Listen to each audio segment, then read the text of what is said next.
El matrimonio de Carlos y Elena había comenzado como un cuento de hadas.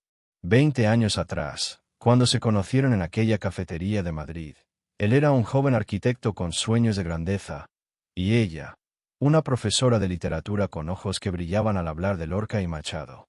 Se enamoraron perdidamente, como solo se puede amar cuando se es joven y el mundo parece infinito de posibilidades. Los primeros años fueron de una felicidad casi irreal. Carlos construía su carrera mientras Elena llenaba su hogar de libros y risas. Tuvieron 2 hijos, Laura y Miguel, que se convirtieron en el centro de su universo. Las noches se llenaban de cenas familiares, de ayuda con los deberes, de planes para las vacaciones de verano en la casa de la abuela en Santander. Todo era perfecto, demasiado perfecto quizás. Pero el tiempo, ese verdugo silencioso, comenzó a hacer mella en su relación. Carlos empezó a trabajar más horas, los proyectos se volvieron más ambiciosos, los viajes de trabajo más frecuentes. Elena, por su parte, se sumergió en la rutina doméstica y en la crianza de los niños, sintiendo como sus propios sueños se desvanecían entre pañales, reuniones escolares y noches en vela cuidando fiebres infantiles. La comunicación entre ellos se fue deteriorando gradualmente, como una fotografía que se desvanece con el sol. Las conversaciones profundas se convirtieron en intercambios funcionales sobre quién recogería a los niños, qué había que comprar para la cena o cuándo vendría el fontanero. El amor seguía ahí, pero enterrado bajo capas de responsabilidades y rutinas que parecían asfixiarlo lentamente. Fue entonces cuando apareció Sofía en la vida de Carlos. Era una interiorista joven, brillante, con una sonrisa que le recordaba a Elena de hace 20 años. Trabajaron juntos en un proyecto importante, un complejo residencial que requería largas horas de colaboración. Las reuniones se extendían hasta altas horas, las cenas de trabajo se volvieron frecuentes, y sin darse cuenta, Carlos comenzó a sentir algo que creía perdido para siempre: la emoción de lo prohibido, la adrenalina de lo nuevo. Al principio se resistió. Era un hombre de principios, un padre de familia responsable. Pero Sofía tenía esa forma de mirar lo que lo hacía sentir especial, valorado, deseado. Con ella podía hablar de arquitectura, de arte, de sueños que había dejado de lado. Era como volver a ser el hombre que había sido antes de convertirse en marido y padre, antes de que la vida real lo envolviera en sus obligaciones implacables. La primera vez que se besaron fue después de una cena de trabajo que se había alargado demasiado. Carlos llegó a casa pasada la medianoche, con el sabor de los labios de Sofía aún en los suyos y un peso terrible en el pecho. Elena dormía profundamente, con el libro abierto sobre el pecho, esperándolo como siempre. Esa noche no pudo dormir, atormentado por la culpa y por el deseo de volver a verla. Durante los siguientes meses, Carlos vivió una doble vida que lo consumía por dentro. Por las mañanas desayunaba con su familia, ayudaba a los niños con el uniforme del colegio, besaba a Elena en la mejilla antes de salir al trabajo. Por las tardes, se encontraba con Sofía en hoteles discretos, en restaurantes alejados de su barrio, en su apartamento cuando Elena creía que estaba en una reunión importante. La culpa era un veneno que lo corroía lentamente. Cada mentira se hacía más fácil que la anterior, cada coartada más elaborada. Se había convertido en un experto en el engaño, en vivir una vida paralela que mantenía cuidadosamente separada de su hogar. Pero por las noches, cuando miraba a Elena dormir a su lado, el remordimiento lo ahogaba como una marea negra. Lo que Carlos no sabía era que Elena había comenzado a notar los cambios mucho antes de lo que él imaginaba. Una mujer que había vivido 20 años al lado del mismo hombre desarrolla un instinto casi sobrenatural para detectar las alteraciones en su comportamiento. Las llegadas tardías, las excusas cada vez más elaboradas, los cambios de humor repentinos, la forma distinta en que la miraba, o mejor dicho, la forma en que había dejado de mirarla. Elena no era tonta. Durante años había visto cómo otras mujeres de su círculo social descubrían las infidelidades de sus maridos. Había escuchado sus historias de señales ignoradas, de sospechas no confrontadas hasta que era demasiado tarde. Pero ella había decidido ser diferente. Si Carlos la estaba engañando, lo descubriría por sí misma, y entonces tomaría las decisiones que considerase oportunas. La primera vez que siguió a Carlos fue un jueves por la tarde. Le había dicho que tenía una reunión con unos inversores japoneses que había durado hasta muy tarde, Pero cuando Elena llamó a su oficina fingiendo ser una clienta, la secretaria le dijo que el señor Mendoza había salido a las 3 de la tarde. Su corazón se aceleró, pero mantuvo la calma. Necesitaba pruebas, no sospechas. Esperó en su coche frente al edificio donde trabajaba Carlos, sintiéndose ridícula y a la vez decidida. Cuando lo vio salir acompañado de una mujer joven y hermosa, su mundo se tambaleó. Lo siguió a distancia prudencial hasta un restaurante íntimo en el barrio de Salamanca, donde los vio sentarse en una mesa apartada, tocándose las manos, riéndose como si fueran los únicos en el mundo. Esa noche, cuando Carlos llegó a casa con su historia preparada sobre los inversores japoneses, Elena lo escuchó en silencio, asintiendo en los momentos apropiados, preguntando detalles que él inventaba sobre la marcha. Por dentro se sentía como si la hubieran partido en dos. Una parte de ella quería gritarle, confrontarlo, exigir explicaciones. La otra parte, la más fría y calculadora, sabía que necesitaba tiempo para procesar lo que había visto y decidir qué hacer con esa información. Durante las siguientes semanas, Elena se convirtió en una detective de su propia vida. Revisó las llamadas del teléfono de Carlos cuando se duchaba, buscó pistas en sus bolsillos al lavar la ropa, memorizó sus horarios para detectar inconsistencias. Cada nueva prueba de la infidelidad era como una puñalada, pero también la hacía más fuerte, más decidida. Lo que más la dolía no era solo la traición física, sino la emocional.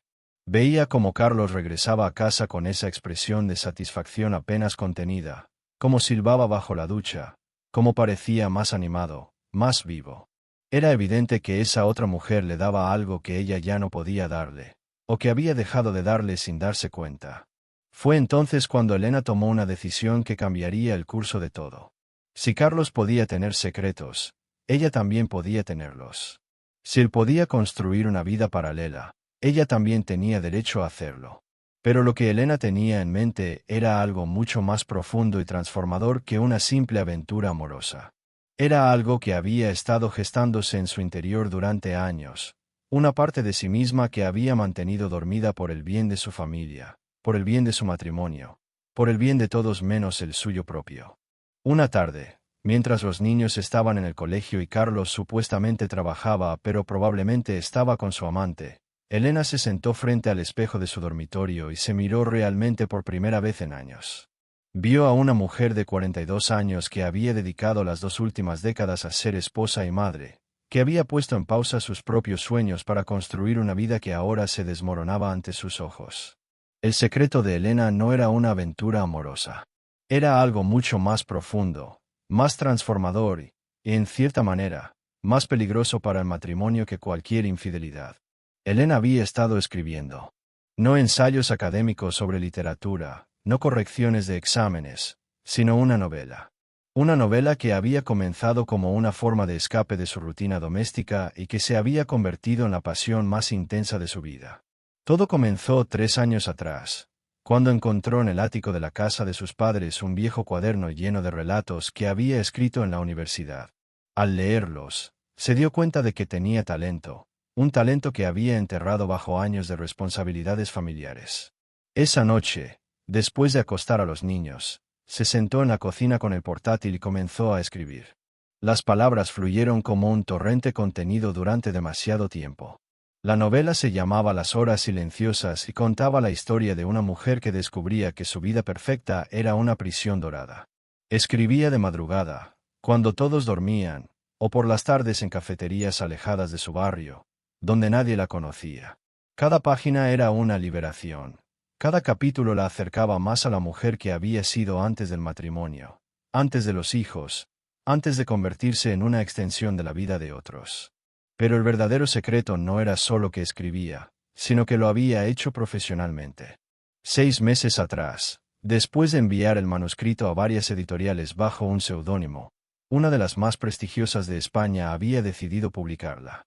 El contrato estaba firmado, la novela saldría al mercado en 2 meses, y las primeras reseñas de los críticos literarios eran excepcionales. Algunos la comparaban con las grandes autoras españolas contemporáneas.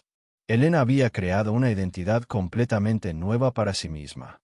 Tenía una cuenta bancaria secreta donde ingresaba los pagos de la editorial, un teléfono móvil que Carlos no conocía para comunicarse con su agente literario, y una vida paralela tan compleja como la de su marido, pero infinitamente más significativa para su alma. Mientras Carlos buscaba en Sofía una válvula de escape, Elena había encontrado en la escritura una resurrección. Las tardes que Carlos creía que ella estaba en casa leyendo o preparando la cena, Elena estaba en reuniones con editores, en entrevistas con periodistas culturales, o en presentaciones privadas del libro ante libreros selectos. Había desarrollado una capacidad de mentir que la sorprendía a sí misma, pero a diferencia de las mentiras de Carlos, las suyas no nacían de la culpa sino de la necesidad de proteger algo sagrado. El éxito de la novela había superado todas las expectativas. La editorial había decidido hacer una campaña de marketing agresiva, y habían organizado una gira de presentaciones por las principales ciudades españolas. Elena había aceptado, sabiendo que esto significaba pasar semanas fuera de casa, inventando excusas cada vez más elaboradas sobre cursos de formación para profesores, conferencias académicas y visitas a familiares enfermos. Lo más irónico era que mientras Carlos se desgarraba por la culpa de su aventura con Sofía, Elena vivía la época más plena y auténtica de su vida adulta. Por primera vez en 20 años se sentía completa, realizada, orgullosa de sí misma. La mujer que escribía por las noches y que brillaba en las presentaciones literarias era la verdadera Elena, no la sombra silenciosa en la que se había convertido en su hogar. Pero mantener esta doble vida comenzaba a pasarle factura. La constante vigilancia para no dejar pistas, la necesidad de recordar cada mentira para no contradecirse, el agotamiento físico de vivir intensamente durante el día y escribir durante la noche, todo eso empezaba a manifestarse en pequeños descuidos que podrían delatarla. El punto de inflexión llegó una tarde de octubre, cuando ambos mundos secretos estuvieron a punto de colisionar de la manera más inesperada. Elena había quedado con su editora, Carmen Ruiz, en el Hotel Villa Magna para discutir los detalles de la campaña promocional de su segunda novela, que ya estaba en proceso de escritura. Llegó 10 minutos antes de la cita, como siempre hacía, y se dirigió al bar del hotel con la confianza de alguien que se había acostumbrado a moverse en esos círculos. Lo que no esperaba era encontrarse de frente con Carlos y Sofía, sentados en una mesa íntima junto a la ventana, completamente absortos el uno en el otro.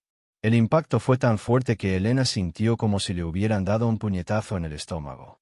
Durante meses había sabido de la existencia de Sofía, había visto fotografías suyas en redes sociales, había seguido sus movimientos desde la distancia, pero verlos juntos, tan cerca, tan íntimos, le hizo real lo que hasta entonces había sido una abstracción dolorosa. Carlos tenía la mano extendida sobre la mesa, acariciando los dedos de Sofía mientras le susurraba algo al oído que la hacía reír con esa risa cristalina que Elena recordaba haber tenido años atrás. Llevaban más de una hora allí, a juzgar por las copas vacías sobre la mesa, y la naturalidad con la que se comportaban sugería que este no era su primer encuentro en ese lugar. Elena se quedó paralizada en la entrada del bar, sintiendo como el suelo se abría bajo sus pies. Por un momento, toda su nueva identidad, toda la fuerza que había ganado escribiendo, toda la confianza que había desarrollado como autora exitosa, se desvanecieron. Volvió a ser la esposa traicionada, la mujer que había sido sustituida por una versión más joven y atractiva de sí misma. Pero entonces ocurrió algo extraordinario. Carmen Ruiz apareció a su lado, elegante y segura, y la saludó con el cariño genuino que había desarrollado hacia su autora más prometedora. Elena, querida, llegas perfecta. Tengo noticias maravillosas sobre las ventas de la primera edición. Su voz, aunque modulada, era lo suficientemente audible como para que Carlos pudiera haberla escuchado si hubiera estado prestando atención a algo que no fuera los ojos de su amante. Elena sintió como si despertara de un trance. Allí estaba ella, vestida con el traje sastre que había comprado para sus apariciones públicas, llevando el bolso de piel que había sido su primer capricho con los derechos de autor, a punto de reunirse con una de las editoras más influyentes del país para hablar de su exitosa carrera literaria. Era una mujer completamente diferente de la que Carlos creía conocer. Una mujer con logros propios, con una identidad independiente, con un futuro que no dependía de él. Miró una vez más hacia la mesa donde Carlos y Sofía continuaban en su burbuja de intimidad, ajenos a todo lo que los rodeaba, y sintió una extraña liberación. Durante meses se había torturado imaginando este momento, preguntándose cómo reaccionaría cuando finalmente los viera juntos. Había esperado dolor, rabia, desesperación. En cambio, lo que sintió fue una claridad cristalina, como si hubiera estado viendo su vida a través de un cristal empañado que de repente se hubiera limpiado. «Vamos a nuestra mesa», le dijo a Carmen con una sonrisa serena. «Tengo muchas ganas de escuchar esas noticias». Se dirigieron a una mesa en el otro extremo del bar, donde Elena se sentó de espaldas a Carlos, sin que él llegara a verla nunca. Durante las siguientes 2 horas, discutió contratos, fechas de publicación, estrategias de marketing y giras promocionales, sintiendo como cada palabra la alejaba más del mundo en el que había vivido durante 20 años. Esa noche, Elena llegó a casa con una determinación que no había sentido en décadas. Carlos ya estaba allí, ayudando a Miguel con los deberes de matemáticas en la mesa del comedor, representando a la perfección el papel del padre dedicado. La escena era tan familiar, tan cotidiana, que por un momento Elena sintió un vértigo extraño, como si estuviera viendo su vida desde fuera, como si fuera la protagonista de una de sus propias novelas observando una existencia que ya no le pertenecía completamente. «¿Cómo ha ido tu día?», le preguntó Carlos sin levantar la vista del cuaderno de ejercicios, con esa distracción casual que Elena ahora entendía perfectamente.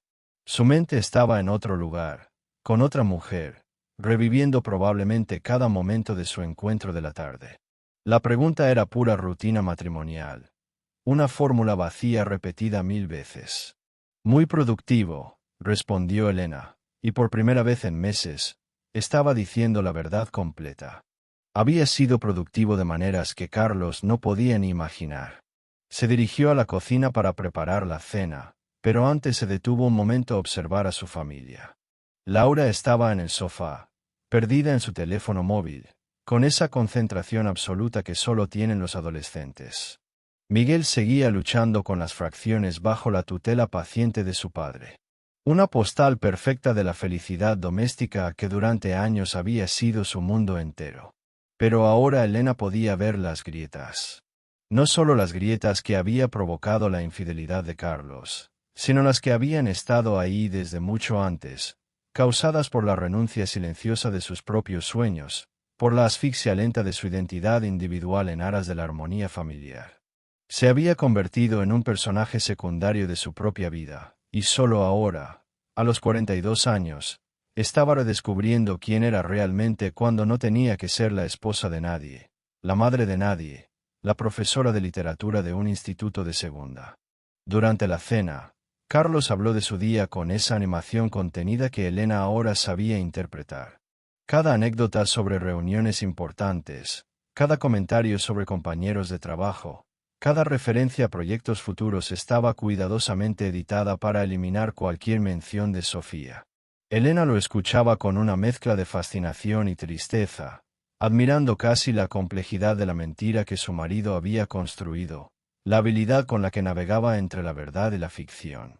«Por cierto», dijo Elena mientras servía el postre, «me han invitado a un congreso de literatura en Barcelona el próximo fin de semana. Es sobre nuevas tendencias en la narrativa contemporánea española». La mentira salió de sus labios con una naturalidad que la sorprendió. En realidad, tenía programada la presentación de su novela en la Casa del Libro de Barcelona, seguida de una firma de ejemplares y una entrevista para un programa de televisión local. Carlos asintió distraídamente, probablemente aliviado de tener el fin de semana libre para verse con Sofía sin tener que inventar excusas elaboradas. «Me parece muy bien, cariño. Te vendrá bien salir un poco». Las palabras sonaron huecas, automáticas, como si las hubiera pronunciado un robot programado para simular interés conyugal.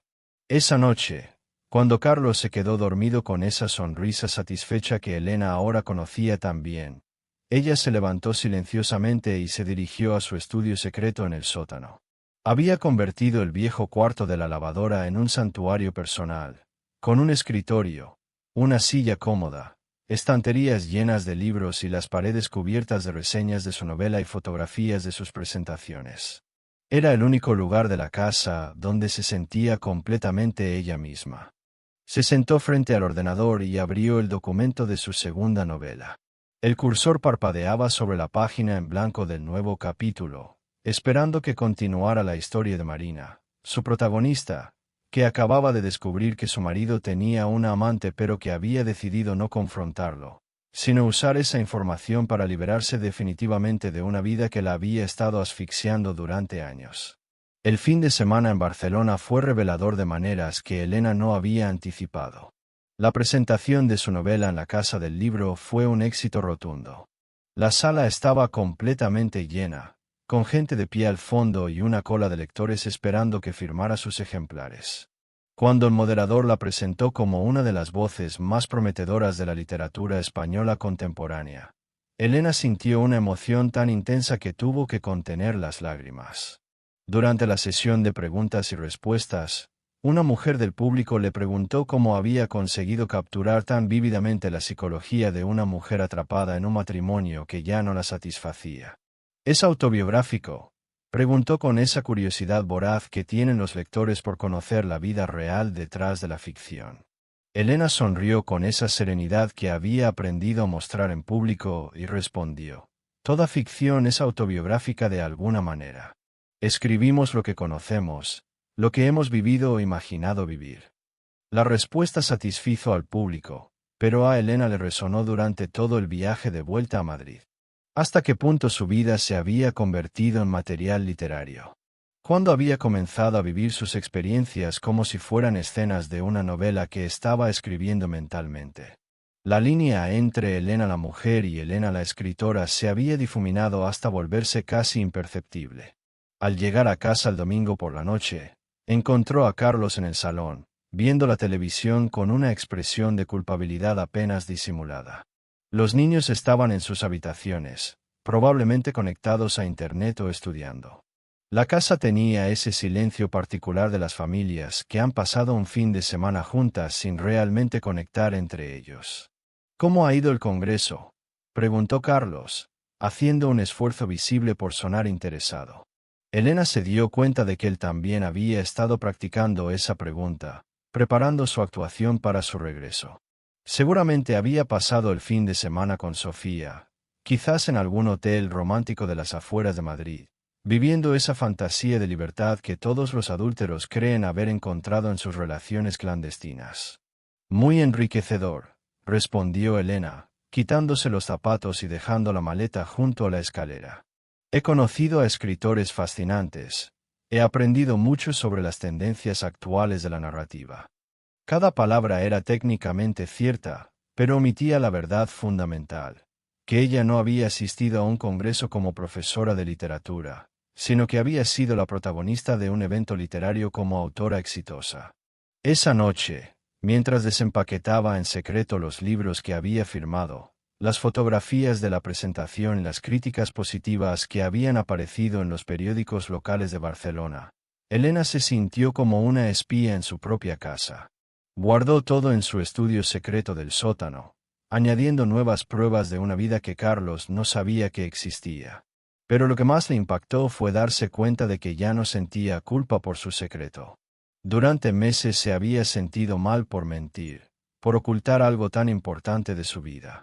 Ahora entendía que no estaba traicionando a Carlos, estaba siendo fiel a sí misma por primera vez en décadas. Su matrimonio se había convertido en una obra de teatro en la que ambos representaban papeles que ya no les quedaban bien, fingiendo una intimidad que hacía tiempo que había desaparecido, manteniendo una rutina que los asfixiaba a los dos. La diferencia era que mientras Carlos buscaba la salida en los brazos de otra mujer, Elena la había encontrado en las páginas en blanco de sus manuscritos, en el reconocimiento de lectores que no conocían su historia personal pero que se conectaban profundamente con sus palabras, en la construcción de una identidad que no dependía de ser la esposa o la madre de nadie. El final llegó de la manera más inesperada, como suelen llegar los finales reales, sin dramaturgia, sin música de fondo, sin tiempo para preparar discursos perfectos. Fue un martes por la mañana, Mientras Elena preparaba el desayuno para los niños y Carlos revisaba su móvil con esa concentración que ahora ella sabía interpretar perfectamente. Laura, que había heredado la curiosidad voraz de su madre por las historias, entró en la cocina blandiendo un periódico que había comprado camino al instituto. «Mamá, mira esto. Hay una escritora que se llama exactamente igual que tú. Elena Mendoza. ¿No te parece increíble la casualidad?» La chica leyó en voz alta. Elena Mendoza presenta hoy su exitosa novela, Las horas silenciosas, en la Feria del Libro de Madrid. La obra, que ha vendido más de 50.000 ejemplares en su primera edición, está siendo considerada como una de las revelaciones literarias del año. El silencio que siguió fue tan denso que Elena pudo escuchar los latidos de su propio corazón. Carlos levantó la vista del teléfono, con una expresión de confusión que gradualmente se transformó en algo parecido al reconocimiento. Miguel dejó de masticar sus cereales, mirando a su madre con los ojos muy abiertos. Laura continuaba leyendo, ajena a la bomba que acababa de hacer explotar en el desayuno familiar. Dice que es profesora de literatura de Madrid y que ha tardado 3 años en escribir la novela, trabajando principalmente de noche. Mamá, es exactamente tu situación. ¿Tú conoces a esta mujer? Trabajáis en el mismo instituto. Elena se quedó inmóvil junto a la cafetera, sosteniendo la taza de Carlos como si fuera un salvavidas. Por un momento consideró la posibilidad de seguir mintiendo, de inventar alguna explicación sobre la coincidencia, de mantener el secreto un poco más. Pero cuando miró a Carlos y vio en sus ojos no solo sorpresa sino también una comprensión dolorosa, se dio cuenta de que había llegado el momento de la verdad. «No la conozco», dijo Elena con una calma que la sorprendió. «Soy yo». Las palabras cayeron sobre la mesa del desayuno como piedras en un estanque, creando ondas de silencio que se extendieron por toda la cocina. Laura dejó caer el periódico. Miguel se quedó con la cuchara a medio camino entre el bol y la boca. Carlos la miraba como si la estuviera viendo por primera vez en 20 años de matrimonio. «¿Tú has escrito un libro?», preguntó Laura, con esa mezcla de incredulidad y admiración que solo tienen los hijos cuando descubren que sus padres tienen vidas secretas. «He escrito 2», respondió Elena. «El segundo sale el mes que viene». Se dirigió al armario de la cocina y sacó una copia de Las horas silenciosas que había escondido detrás de los botes de conservas. La puso sobre la mesa, junto al periódico que seguía abierto en la página de Cultura. Carlos tomó el libro con manos temblorosas y leyó la sinopsis en la contraportada. La historia de Marina, una mujer que descubre que su matrimonio perfecto era una prisión dorada y que debe elegir entre la comodidad de una vida conocida y la incertidumbre de ser auténtica consigo misma. Sus ojos se encontraron con los de Elena, y en esa mirada había reconocimiento, culpa y una extraña forma de respeto. «¿Cuánto tiempo llevas?», comenzó Carlos, pero no pudo terminar la pregunta porque ambos sabían que era irrelevante. El tiempo era lo de menos. Lo importante era que ambos habían estado viviendo vidas paralelas, buscando fuera de su matrimonio lo que ya no podían encontrar dentro de él. «¿Y ahora qué?», preguntó Elena, no solo a Carlos sino a toda la familia que la miraba con nuevos ojos. Por primera vez en años, no tenía miedo de la respuesta.